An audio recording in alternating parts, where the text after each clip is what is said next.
Le mot réflexion vient du latin, donc réflexion, qui signifie tourner en arrière. Tourner en arrière. Par exemple, la lumière donc émet un rayon droit. Lorsque ce rayon frappe sur une surface polie ou bien sur un miroir, donc on voit que la lumière c'est réfléchi. Donc il renvoie, donc lumière qui frappe bien, ou elle est réfléchie de l'autre côté. Donc, alors réflexion, on dit que c'est action de réfléchir à quelque chose.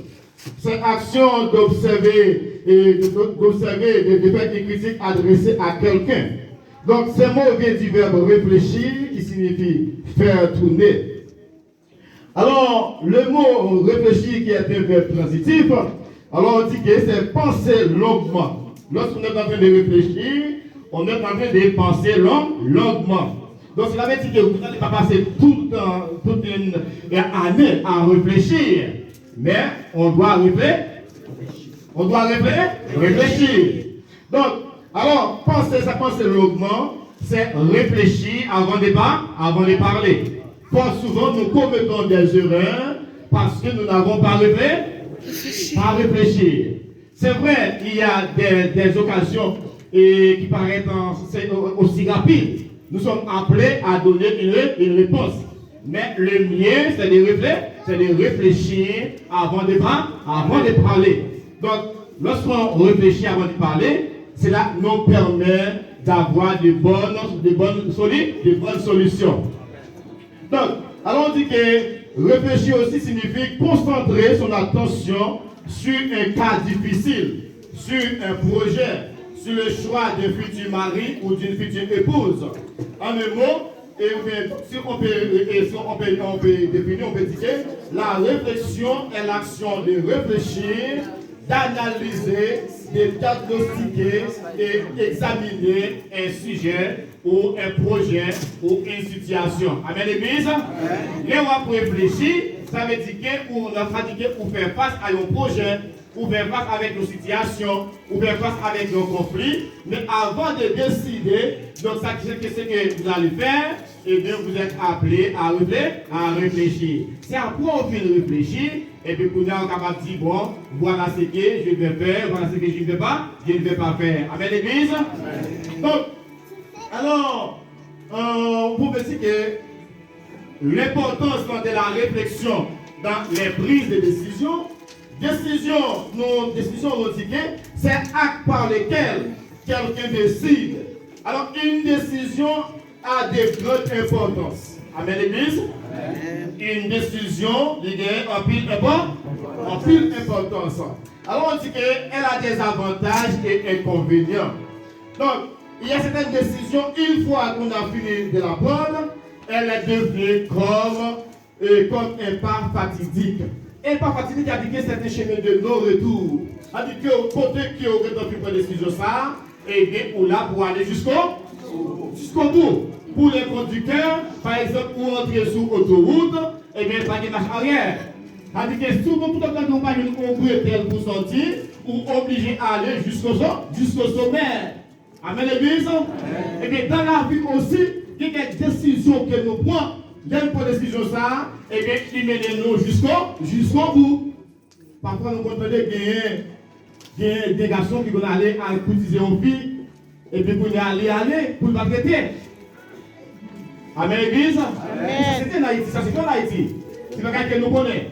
Nous garçons qui doivent aller pour ne pas arrêter. Maintenant, reste pour nous aller, nous arriver là, on va pas faire des pas. Mais il n'y a pas de l'eau, c'est où venir, et donc où venir, mais ça, décision ça, si vous avez décidé pour retourner sur lui-même, ça va passer. Vous allez même mourir. Vous allez mourir. C'est qu'il y a un jeune garçon en plein d'âge. Quand vous regardez là, à pour là, la marché, et bien, pénil, la kébé dans mille. Il était en retour, il dit, il est ancien pour jeune fille. Parents disent que, mais il ne sait pas prendre une fille ça. Eh bien, notre parent, il a fait. Il détruit la ville. Il est capable d'aller accoucher avec lui, mais parents de dire il pas pour parent. Et bien, il dit qu'il finit, il va embaucher, et bien, il va aller pour la colonne, pour le balcon, il dit non, il n'est pas capable. Donc, il y a des décisions, avant que nous prenions, pour qu'on réfléchisse. Pour qu'on réfléchisse. Parce que nous avons des conséquences. Nous avons des conséquences. Alors, on dit que lorsque vous réfléchissez, ça permet que vous preniez des bonnes résolutions. Même si on ne va pas réfléchir, dans la réflexion, on ne va pas tromper. Mais quand même, vous devez réfléchir. Alors, le texte que nous avons maintenant, c'est Luc chapitre 14. Luc 14, verset 25 à 34. Vous pouvez rester assis, donc je lis pour vous. Luc 14, verset 25 à 34. De grandes foules faisaient route avec Jésus.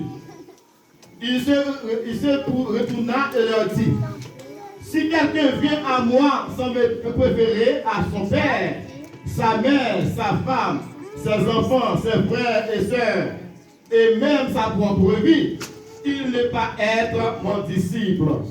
Celui qui ne porte pas sa croix et ne me suit pas ne peut pas être mon disciple.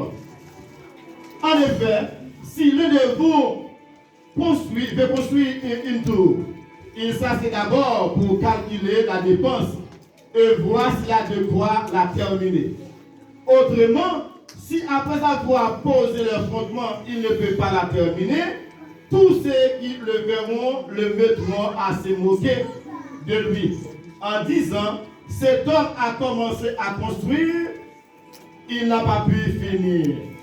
De même, si un roi part en guerre contre un autre roi, il s'assied d'abord pour examiner s'il peut, avec 10 000 hommes, affronter celui qui vient l'attaquer avec 20 000.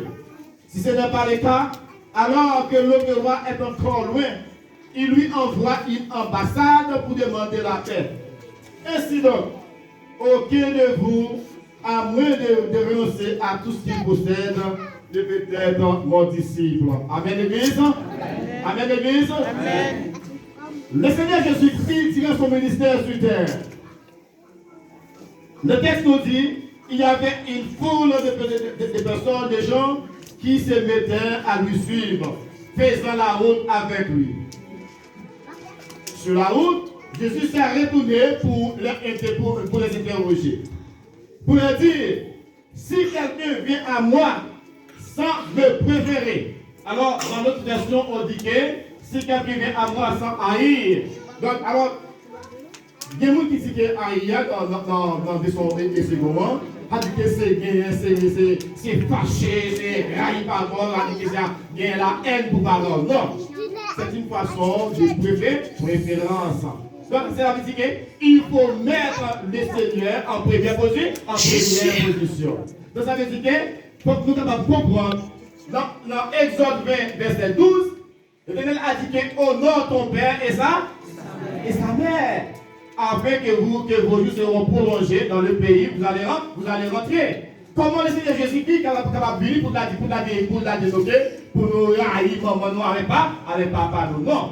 Donc, un verset ne peut pas contredire un verset. La Bible ne peut pas contredire la Bible. C'est-à-dire qu'il faut prendre dans le contexte pour comprendre ce que le Seigneur veut dire.